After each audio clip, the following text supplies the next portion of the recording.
Hello students, आपके सामने ये एक क्वेश्चन है और आपके एनसीईआरटी में आपको ये क्वेश्चन मिल जाएगा।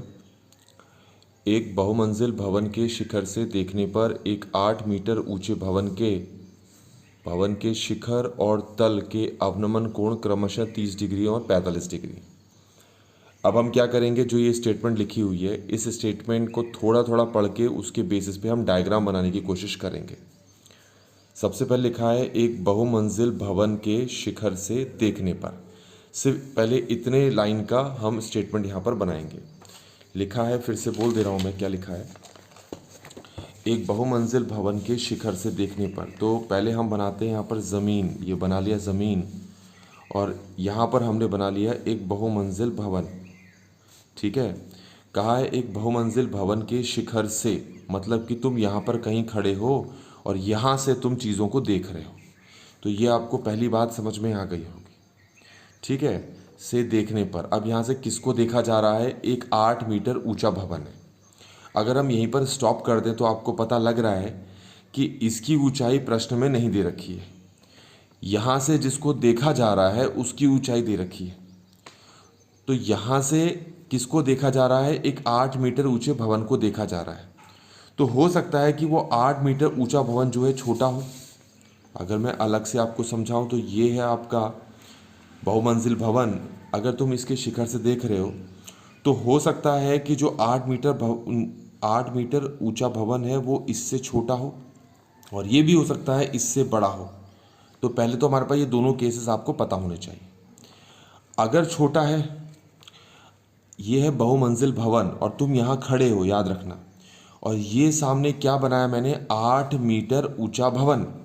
ये भी हो सकता है, ये भी हो सकता है, दोनों साथ साथ नहीं हो सकते, दोनों में से कोई एक हो सकता है। अगर ये हुआ तो यहाँ से अगर तुम इसको और इसको देखोगे तो अवनमन कोण बनेंगे दोनों के दोनों। लेकिन अगर तुम इसको देख रहे हो तो इसको देखने से उन्नयन कोण बनेगा और इसको देखने से अवनमन कोण बनेगा। तो इससे बड़ा कोई भवन होगा तो एक उन्नयन कोण बनेगा, एक अवनमन कोण बनेगा। इससे अगर छोटा हुआ तो दोनों के दोनों क्या बनेंगे? अवनमन कोण बनेंगे। दोनों के दोनों मतलब ये जो 8 मीटर ऊंचा भवन दिख रहा है, इसके शिखर और इसके तल को देखने पर अवनमन कोण बनेगा। या फिर अगर तुम्हें ऐसा बनाते 8 मीटर ऊंचा भवन तो इसके शिखर को देखने से उन्नयन कोण बनता और इसके तल को देखने से अवनमन कोण बनता। मतलब एक उन्नयन और दूसरा अवनमन। लेकिन प्रश्न को आगे पढ़ें तो लिखा है 8 मीटर ऊंचे भवन के शिखर और तल दोनों के अवनमन कोण क्रमशः 30 डिग्री और 45 डिग्री हैं। तो शिखर और तल दोनों के ही अवनमन कोण दिए हैं, इसका मतलब वो यहाँ पर क्या है? छोटा है। तो ये बात आपको समझ में आ गई होगी। तो मैं क्या करता हूँ, यहाँ पर छोटा बना देता हूँ। ये क्लियर हो गया होगा आपको। तो क्योंकि तुम यहाँ से देख रहे हो तो पहले यहाँ पर एक लाइन बनानी पड़ेगी। अवनमन कोण बनाने के लिए पहले यहाँ से एक डॉट डॉट करके लाइन बनानी पड़ती है आपको। सबसे पहले तुम क्या देख रहे हो? इसका शिखर देख रहे हो। तो ये शिखर से यहाँ तक की लाइन को ज्वाइन कर दो। तो शिखर देखने पे कितना कोण बन रहा है? 30 डिग्री। 30 डिग्री इसलिए क्योंकि पहला शिखर दे रखा है फिर तल दे रखा है, तो पहला वाला कोण शिखर के लिए हुआ। तो ये हम यहाँ पर दिखाएंगे पहले 30 डिग्री। हो गया।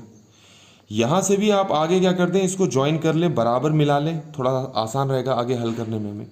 ये 30 डिग्री है तो आप याद रखना ये भी 30 ही डिग्री होगा क्योंकि z बन रहा है।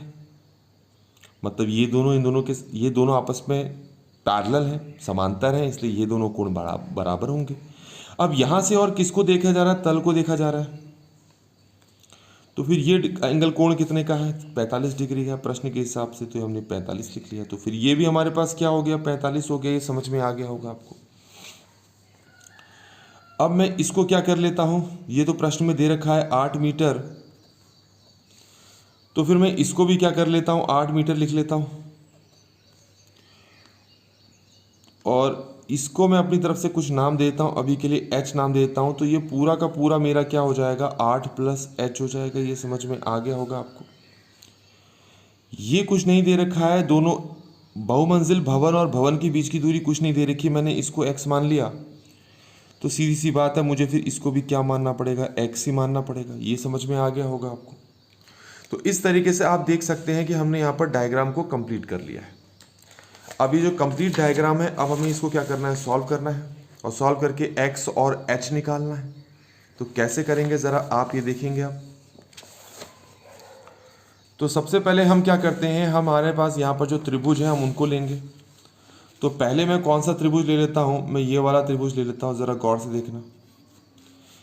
इस वाले त्रिभुज में कोण कितने डिग्री का है, 30 डिग्री का। तो ये हो गया tan 30 डिग्री, जिसका फॉर्मूला होता है परपेंडिकुलर ओवर बेस, मतलब लंब बट्टे आधार।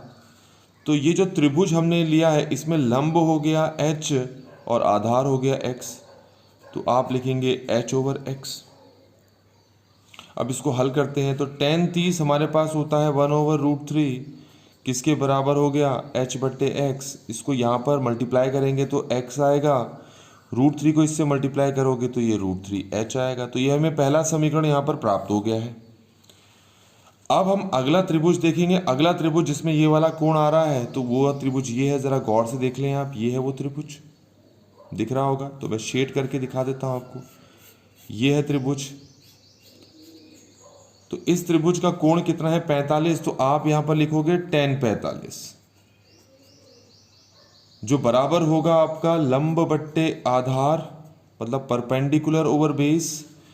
तो ये जो त्रिभुज आप ले रहे हो इसमें ये वाला हिस्सा जो है परपेंडिकुलर है।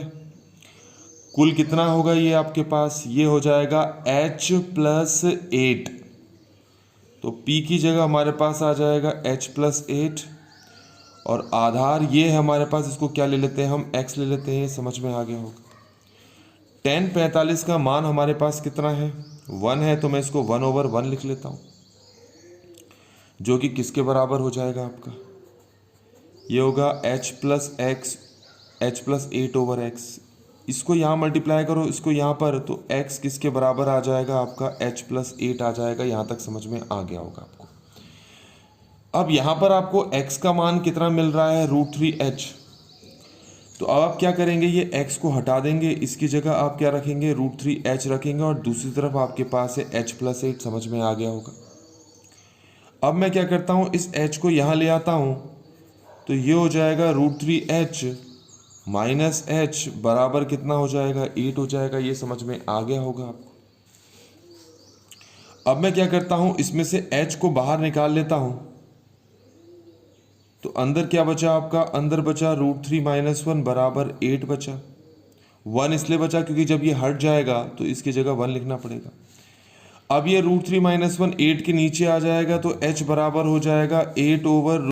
तो अब हम यहाँ पर क्या करेंगे, हर में जो हमारे पास डिनोमिनेटर में जो √3 - 1 आया है हर में, इसका परिमेयकरण करेंगे, रेशनलाइजेशन करेंगे। तो उसके लिए आपको क्या करना पड़ेगा, इसी से ऊपर और नीचे मल्टीप्लाई करना पड़ेगा। बस ध्यान रखना पड़ेगा, ये माइनस है तो ऊपर नीचे प्लस होगा।